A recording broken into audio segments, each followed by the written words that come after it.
ہر طرح کی تعریف اللہ کے لیے ہے جو ماہ و سال کی تدبیر کرنے والا، شب و روز کو پھیرنے والا ہے۔ میں گواہی دیتا ہوں کہ ایک اللہ کے سوا کوئی معبود برحق نہیں، اس کا کوئی شریک نہیں، وہ صاحب جلال و اکرام ہے۔ اور میں گواہی دیتا ہوں کہ ہمارے نبی محمد اللہ کے بندے اور اس کے رسول ہیں، جو تمام مخلوقات کے لیے رحمت بنا کر بھیجے گئے۔ اللہ ان پر، ان کے معزز آل و اصحاب پر درود و سلام نازل فرمائے۔ اما بعد، اگلے اور پچھلے لوگوں کے لیے اللہ کی وصیت یہ ہے کہ اللہ کا تقوی اختیار کریں اور رب تعالی کی اطاعت کریں، جیسا کہ اللہ نے فرمایا، بے شک ہم نے ان لوگوں کو بھی وصیت کی تھی جنہیں تم سے پہلے کتاب دیا گیا، اور تمہیں بھی، کہ اللہ کا تقوی اختیار کرو۔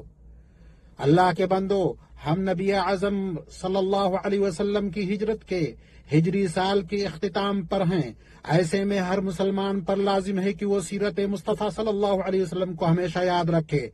تاکہ اس کی زندگی پاکیزہ ہو اور آخرت قابل ستائش، کیونکہ سیرت کو منہج بنا کر ہی کامیابی حاصل ہوتی ہے، اور اس کے مطابق چل کر ہی ایک مسلمان بھلائی پاتا ہے۔ اللہ نے فرمایا، اے نبی، کہہ دیجئے کہ اگر تم اللہ سے محبت رکھتے ہو تو میری پیروی کرو، اللہ تم سے محبت کرے گا اور تمہارے گناہ معاف فرما دے گا۔ آپ صلی اللہ علیہ وسلم کی عطر بیز اور پاکیزہ سیرت کے اہم پہلوؤں میں سے ہے ہجرت کا واقعہ، بشمول ان تمام مشکلات، مصائب اور آزمائشوں کے جو اس میں پیش آئی۔ امت مسلمہ پر لازم ہے کہ انفرادی اور اجتماعی سطح پر اسے اپنی زندگی کے لیے ایک روشن چراغ بنائے۔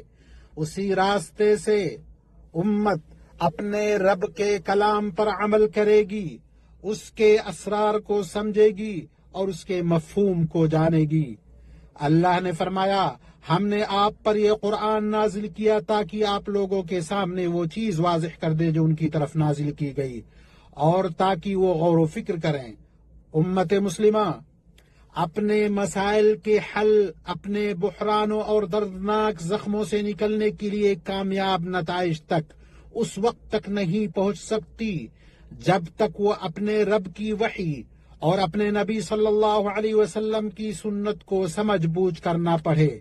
بعی طور کی صحیح فہم، گہرے تجزیے سے کام لے، اور نبی صلی اللہ علیہ وسلم کی سیرت کے ثابت شدہ امور کو تلاش کرے۔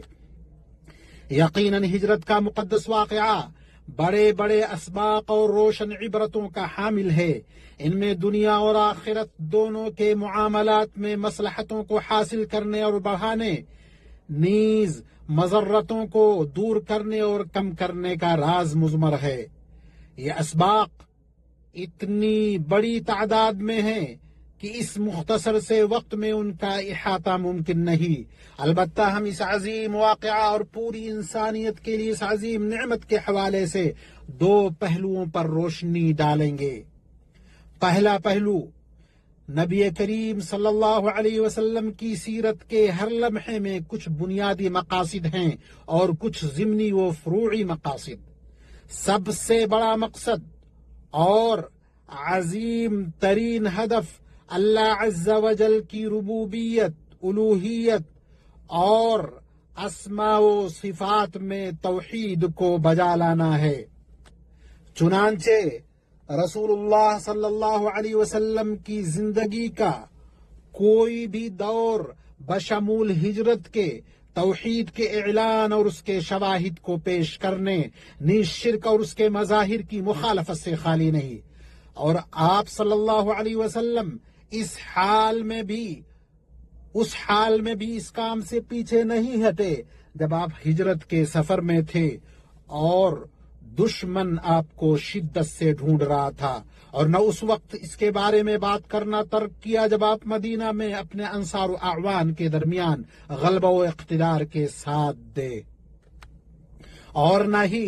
مکہ فتح ہونے کے بعد توحید کے موضوع میں غور و خوض کرنا بند کیا۔ لہذا ضروری ہے ہر زمانے میں اور ہر جگہ سب سے اول و آخر ہر صورت میں توحید اور اس کے تئیں اہتمام کو مقدم رکھا جائے، اللہ کا فرمان ہے کہہ دیجئے میری نماز، میری قربانی، میرا جینا، میرا مرنا سب اللہ رب العالمین کے لیے ہے جس کا کوئی شریک نہیں، مجھے اسی کا حکم دیا گیا ہے اور میں سب سے پہلے فرما بردار ہوں۔ چنانچہ اللہ کے بندو، مکمل تعظیم اور پورے ادب کے ساتھ اللہ سبحانہ کی توحید بجا لاؤ، ہر اس چیز سے بچو جو اللہ کے لیے بندگی اس کے سامنے عاجزی اور سپردگی کے منافی ہو، اور ہر اس خیال کو دور رکھو جو بندے کی اپنے رب کے ساتھ بندگی میں خلل ڈالے۔ ساری مخلوق سے عبادت کا تعلق منقطع کر کے صرف اسی عظیم خالق سے جڑے رہو جس کے ہاتھ میں نفع اور نقصان ہے۔ اللہ تعالیٰ فرماتا ہے بے شک جس نے اللہ کے ساتھ شرک کیا اللہ نے اس پر جنت حرام کر دی، اور نبی صلی اللہ علیہ وسلم نے فرمایا جو شخص اس حال میں مرا کہ اللہ کے سوا کسی اور کو پکارتا تھا تو وہ جہنم میں داخل ہوگا، متفق علیہ۔ لہذا ضروری ہے کہ یہی توحید مسلمان کی پوری زندگی میں اس کا ہدف ہو، وہ توحید جس کے ذریعے دلوں اور ضمیروں کو اللہ کے سوا کسی اور کی بندگی اور عبادت سے پاک کیا جاتا ہے، اسی کے ذریعے ہی اعضاء اور شعائر کو پاک رکھا جاتا ہے کہ وہ اللہ کے سوا کسی اور کے لیے کیے جائیں، اور اسی کے ذریعے تمام احکام و اعمال کو دور کیا جاتا ہے کہ وہ اللہ کی شریعت اور اس کے رسول صلی اللہ علیہ وسلم کی سنت کے علاوہ کسی اور سے لیے جائیں، نہ عقلی راستوں سے نہ منطقی اصطلاحات سے، بلکہ یہ سب کچھ ویسے ہی سمجھا جائے جس طرح صحابہ کرام رضوان اللہ علیہم اجمعین اور اس امت کے سلف صالحین نے سمجھا تھا۔ دوسرا پہلو، نبی کریم صلی اللہ علیہ وسلم کی سیرت ایک عظیم نبوی سیرت ہے، اس کی جتنی پیروی کی جائے اسی قدر ہدایت، امن، کامیابی اور نجات حاصل ہوگی۔ ہمارے رب نے دنیا و آخرت دونوں کی سعادت کو نبی صلی اللہ علیہ وسلم کی سنت کی پیروی کے ساتھ وابستہ کر دیا ہے، اور دنیا و آخرت میں بدبختی کو آپ صلی اللہ علیہ وسلم کی مخالفت میں رکھ دیا ہے۔ بے شک دنیا و آخرت دونوں میں خوف، گمراہی، رسوائی، بدبختی صرف اس میں ہے کہ عظیم نبی اور امانت دار رسول صلی اللہ علیہ وسلم کے طریقے کی مخالفت کی جائے۔ لہذا دونوں وحیوں قرآن و سنت کے سامنے کامل تسلیم و اطاعت اختیار کے کیے بغیر ایمان نہیں۔ اللہ تعالیٰ کا فرمان ہے کسی مومن مرد اور کسی مومن عورت کے لیے جائز نہیں کہ جب اللہ اور اس کے رسول کسی چیز کا فیصلہ کر دیں تو پھر انہیں اپنے اس معاملے میں کوئی اختیار باقی رہے۔ آج امت جن اختلافات اور اپنے دین میں اضطراب و انتشار نیز فرقہ بندی، گروہ بندی اور قابل مذمت تعصب جیسے مختلف فتنوں کا شکار ہے، اس کے وجہ یہ ہے کہ اس نے سنت نبوی کے اس راستے کو چھوڑ دیا جس پر صحابہ کرام اور تابعین قائم تھے۔ اسی طرح خواہشات، بدعات، مذموم رائے کی پیروی کی، علم کلام کے مسلک، عقلی طریقوں، پسند و ناپسند پر مبنی ذوق کو معیار بنا لیا۔ اللہ کا ارشاد ہے پس جو لوگ رسول کے حکم کی مخالفت کرتے ہیں انہیں ڈرنا چاہیے کہ کہیں وہ کسی فتنے میں مبتلا نہ کر دیے جائیں یا انہیں دردناک عذاب نہ پہنچ جائے۔ امت اسلامیہ اور امت کے علماء سنت کو لازم پکڑو، سنت کو حرز جان بنا لو، سنت کو حرز جان بنا لو، تم ہدایت پاؤ گے، متحد و متفق ہو جاؤ گے۔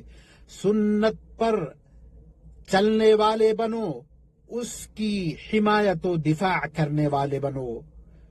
سنت کو لازم پکڑو، سنت کو مضبوطی سے پکڑ لو، ہدایت یافتہ ہو جاؤ گے۔ اللہ کا فرمان ہے ایمان والو اللہ اور اس کے رسول سے آگے نہ بڑھو، اور رسول اللہ صلی اللہ علیہ وسلم نے فرمایا میں تمہیں اللہ کے تقوی، سمع و طاعت کی وصیت کرتا ہوں۔ اگرچہ تم پر کوئی غلام ہی امیر بنا دیا جائے،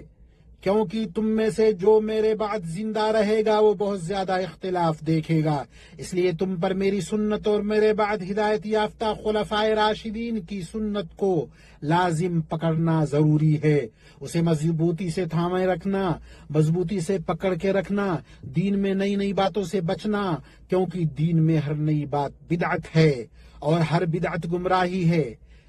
اس حدیث کو امام ابو داود، ترمذی، امام ابن ماجہ نے روایت کیا ہے۔ اللہ تعالی ہمارے لیے اس بات میں برکت عطا فرمائے جو ہم نے سنی، اور ہمیں مزید ہدایت، توفیق اور علم عطا فرمائے۔ ہر طرح کی تعریف اللہ کے لیے ہے جو یکتا ہے، اور میں گواہی دیتا ہوں کہ ایک اللہ کے سوا کوئی معبود برحق نہیں، اس کا کوئی شریک نہیں۔ میں گواہی دیتا ہوں کہ ہمارے نبی محمد اس کے بندے اور اس کے رسول ہیں۔ اللہ تعالیٰ ان پر، ان کے آل و اصحاب پر درود و سلام نازل فرمائے۔ اما بعد، اللہ کا تقوی اختیار کرو، فلاح پاؤ گے، لوگوں سے بے نیاز ہو جاؤ گے۔ بے شک ہجرت کے اسباق میں سے ہے کہ جو شخص اللہ کا تقوی اختیار کرے، اس کی اطاعت کرے، اللہ تعالیٰ اس کے ساتھ ہوتا ہے، اس کو غلبہ دیتا ہے، اس کی مدد کرتا ہے، اس کی حفاظت کرتا ہے، اس کو بچاتا ہے، اسے توفیق و درستی عطا کرتا ہے۔ اللہ کا فرمان ہے اگر تم ان کی مدد نہ کرو تو اللہ نے ان کی مدد کی اس وقت بھی جب کافروں نے انہیں نکال دیا تھا، جب وہ دو میں سے دوسرے تھے، جب دونوں غار میں تھے، جب وہ اپنے ساتھی سے کہہ رہے تھے غم نہ کرو، بے شک اللہ ہمارے ساتھ ہے۔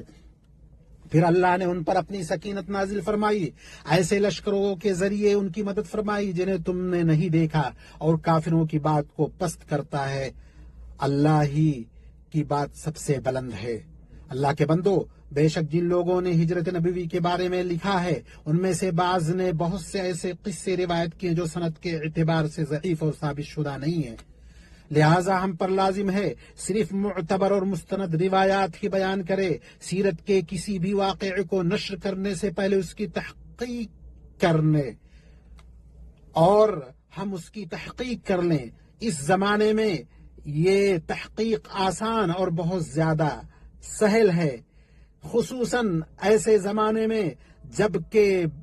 بیان کی جانے والی روایات کے بارے میں معتبر اہل علم کے اقوال تک رسائی